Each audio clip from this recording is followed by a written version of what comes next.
Where is she? The company is in trouble. Quick, come here, we can't do this without you. Forget her, I broke up with her. Dad, it's me, I need your help with something, just in case.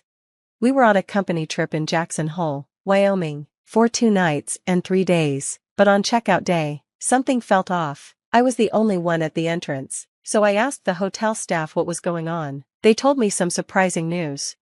Feeling uneasy, I decided to put my secret plan into action for the sake of the company. My name is Madison Carter. I'm 25 and single. My family includes my dad, mom, and me. I've had a comfortable life growing up. My mom has always been a stay-at-home mom, which surprises my friends because that's not very common anymore.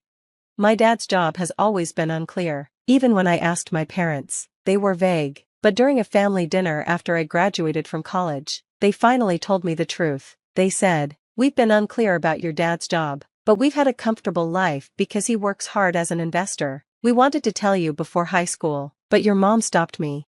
I had a feeling about it. Honestly, I didn't know my dad was an investor, but when I saw how he talked about money and economic news, I figured he didn't have a regular job. My parents laughed at my calm reaction and said I was definitely their daughter. I laughed with them. Years passed, and now I work at a company. Luckily, it's a job seeker's market, so I could pick the industry I wanted. I chose IT because I thought it would be a good place for women and allow for remote work. However, I realized that if I worked from home for a few years after starting, I might fall behind my peers, so I decided to go to the office 5 days a week. My IT company is quite traditional and sports-oriented. Today, we're on a company trip to Jackson Hole, Wyoming. The hotel in the mountains provided a nice, relaxing space away from the city. The attendees included managers and executives who were enjoying themselves, drinking and chatting. Everyone was having fun, telling stories, performing tricks, and relaxing in hot springs. On the last day of our trip, something went wrong. I was left behind. I rushed to the front desk to ask about the bus I was supposed to take. The bus had already left. I asked the group leader if anyone had missed it, but there was no reason for the hotel staff to lie to me. So, the only person to blame was my senior, who had the wrong meeting time. The director had told me we would meet at 2 p.m., but the hotel staff said the meeting was at 10 a.m. and the bus left at 10:30. With no other options, I decided to call my coworker, Leanne. After the phone rang for a while, I got an automated message. "I'm currently unable to answer the call. Please leave a message after the beep." I tried calling her 5 times, but each time I got the same message. This meant she was probably on a plane and wouldn't be reachable for a few hours. This was a tricky situation. If everything had gone as planned, I would have been back by 1 p.m. tomorrow because I needed to attend a company meeting. The president had also told me I must be there. I wondered if something was wrong since the president seemed worried. Next, I decided to try calling the president. After the beep, I got the same automated message as with Leanne. Just to be sure, I called one more time. When I got the message again, I reluctantly left a message. "Mr. President, I apologize, but due to some circumstances, I was left behind on the company trip. I might not be able to attend an important meeting tomorrow, and it's not my fault. Normally, a working adult would pay for their own way back, but that's only if they were negligent. In this case, I didn't do anything wrong. I was set up by my senior. I want to complain about this. The problem is that I haven't upset my senior, so they either dislike me or just don't like something about me. It's probably a bit of both, but by leaving me behind, they are only creating problems for themselves. If the higher-ups find out, there will be chaos in the company. Honestly, I'm hesitant to rely on this for such a personal issue, but I need to take all possible precautions. So, I start calling the first person in my phone contacts. "Hello, Dan? It's me, Madison. I'm in a bit of an emergency." While I was waiting for the bus, I noticed 3 missed calls and 1 message on my phone. I remembered that Leanne wasn't there, so I played the voicemail. "Leanne, it's me, Madison. It looks like I was tricked by a senior and left at the hotel in Steamboat Springs. I have an important meeting tomorrow, but I might not be able to attend. Can you casually ask the senior why I'm not there?" I was confused about what was going on. Despite having an important meeting, it seemed like Madison was surprisingly absent. In fact, I was more flustered about it than she was.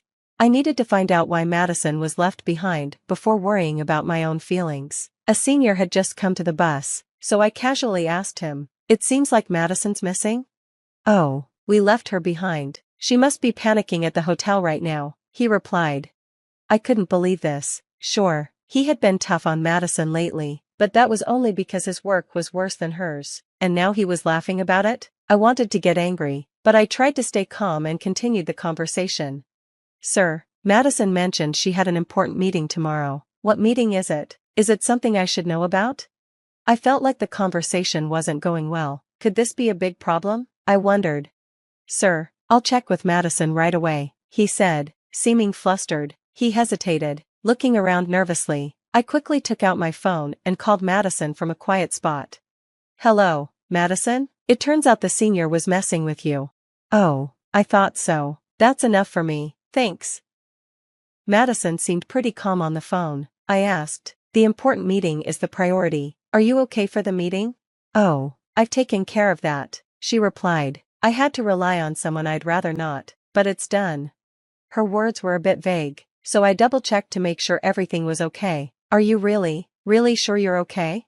Yeah, I'm fine, Madison said. I decided to trust her.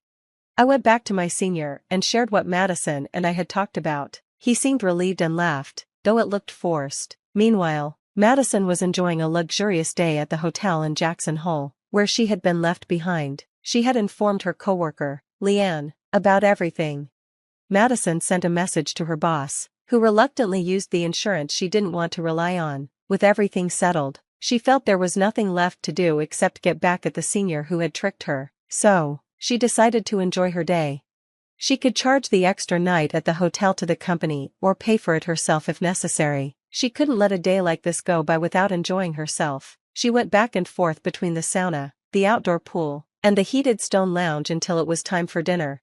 For dinner, she had fresh seafood from the Pacific, along with locally sourced vegetables and meat. The delicious flavors overwhelmed her, turning what started as her worst day into the best one. Suddenly, she was jolted awake by her boss's loud voice on the phone. Where are you right now? I'm at the Jackson Hole Hotel for a company trip. The boss understood her situation but fell silent for several minutes. Hello? Are you listening? She asked, but there was no response. Maybe he was in shock. Today is an important meeting with the company's rivals. I just got a call from the bank saying they might stop our loan. The company has been struggling with cash flow lately, so today's meeting is crucial. The boss sounded frantic. Even over the phone, she could picture his face going pale, and even the hair on his head turning white. With this incident, they might have to say goodbye to any remaining hair. Don't worry, Madison reassured him. I've taken the necessary precautions, I assured the president, who seemed to find some hope in my calm demeanor. We have insurance in place, so everything will be fine. More importantly, I need to discuss something with you about Mr. Wilson. After about an hour, I explained the situation regarding the company trip to the president. He was left speechless for a moment. It was understandable since an important meeting was scheduled for today, and the person who should be there was missing because of a prank.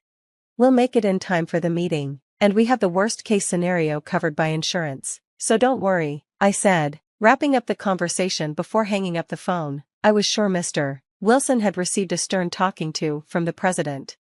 Now it was time to prepare to leave the hotel and catch my flight. I left the hotel, boarded the plane, and took a bus to the office, arriving just in time for the 2 p.m. meeting.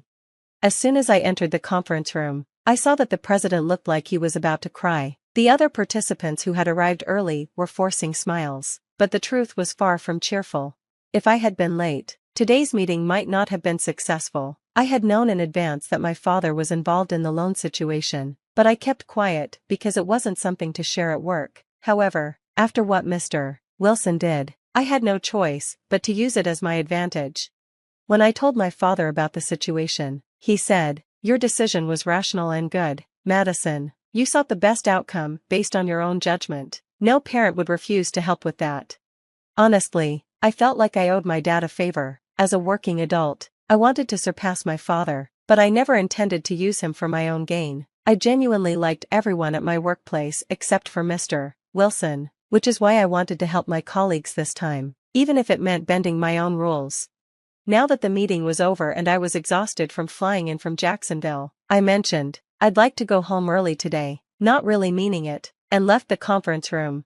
By the way, I hadn't heard about Mr. Wilson's situation. I wondered what happened to him and if he would come to work tomorrow. As I pondered these thoughts, I headed home.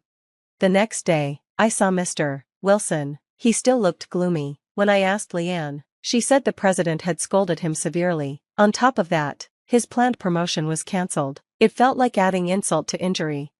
I approached him, pretending not to know anything. "Let's do our best again, Senior Mr. Wilson," I said, hanging his head in disappointment. He could only muster a weak reply. "It's better than being fired," I added. "This will be a lesson for him in the future. Now, let's focus on today's tasks."